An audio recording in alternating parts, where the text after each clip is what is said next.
Salut tout le monde, aujourd'hui on se retrouve pour une nouvelle vidéo, on va faire une analyse du marché pour aujourd'hui. Alors du coup hier je vous ai laissé par là en vous disant que ça serait bien d'aller chercher ces zones là du coup parce qu'il y avait la zone OTE, il y avait une FVG-H4, il y avait une IFVG, un OB, il y avait pas mal de zones à aller chercher. Au final c'est totalement front run, dommage du coup parce que j'attendais cette zone pour tenter un setup. Ici il y avait potentiel rebond aussi mais du coup j'ai préféré ne rien tenter et attendre cette zone là. Au final on n'y est pas allé, ça veut pas dire qu'on n'ira pas plus tard mais pour l'instant on n'y est pas allé. On allait chercher les highs, donc déjà comme on voit on monte en escalier, donc ça montre pas du tout une inversion de structure, de cette grande structure je vous le rappelle, donc cette zone est quand même une zone de chute, donc c'est une zone à surveiller. Ensuite du coup ce dessin on peut le supprimer parce que du coup le scénario n'est pas arrivé.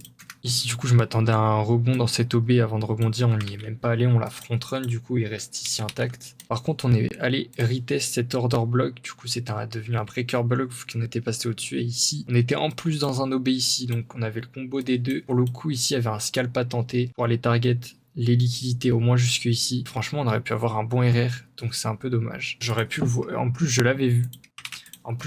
Mais j'ai pas pris le trade. Mais en tout cas, c'était un beau setup à prendre. Je pouvais tenter un truc comme ça avec SL, je sais pas moi. Ici, on avait un petit 4R qui pouvait passer tranquillement comme scalp. Et c'est pas grave. Du coup, actuellement, ce qu'on peut faire, maintenant qu'on a pris les liquidités au-dessus, on peut très bien aller du coup chercher cette zone OTE qu'on attend avec la FVG daily qui reste au-dessus. Et ensuite, sûrement se faire rejeter pour aller plus bas. Sinon, vu qu'on a comblé la FVG daily, on peut aussi se faire rejeter de là. C'est aussi possible. Ça serait bête de s'arrêter en plein chemin, mais on pourrait faire un truc comme ça. Et ensuite, là, se casser la gueule. Mais du coup, c'est un peu moins intéressant de le faire après la prise de liquidité. Mais pour moi, ça me paraît bizarre que cette zone reste front run.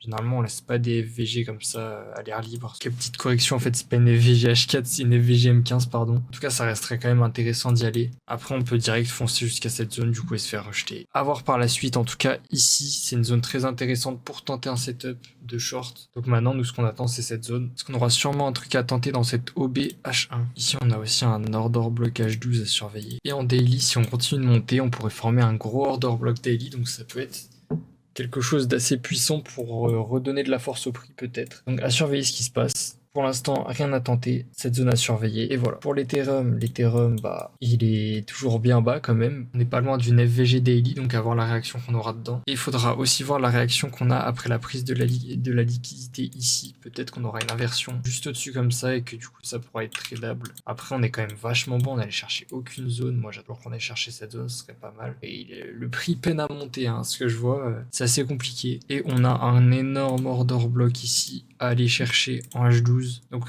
vraiment, toute cette zone-là est à surveiller. Vraiment, ici on a des zones importantes, faut les surveiller. En tout cas, ce lot est censé être protégé, donc on n'est pas censé passer au-dessus des 2300. Regardez un peu le Solana qui actuellement est dans une FVG H12 et une FVG Daily. Il monte de la force, du coup son écosystème, il en profite aussi. On voit qu'il va former un order block daily sûrement, ce qui va aider le prix. Et on voit qu'il a beaucoup de force, donc peut-être qu'il aura assez de force pour inverser sa structure. Actuellement, la zone à surveiller, c'est ici, qui est la zone OTE du dernier cos. En tout cas, la force qu'il montre, elle est plutôt positive à voir si ça continue. Bref, c'est tout pour cette vidéo, merci de l'avoir suivi. N'hésitez pas à rejoindre mon Telegram, mon Discord si vous voulez des conseils ou de l'aide. Et puis moi je vous laisse là, merci d'avoir regardé.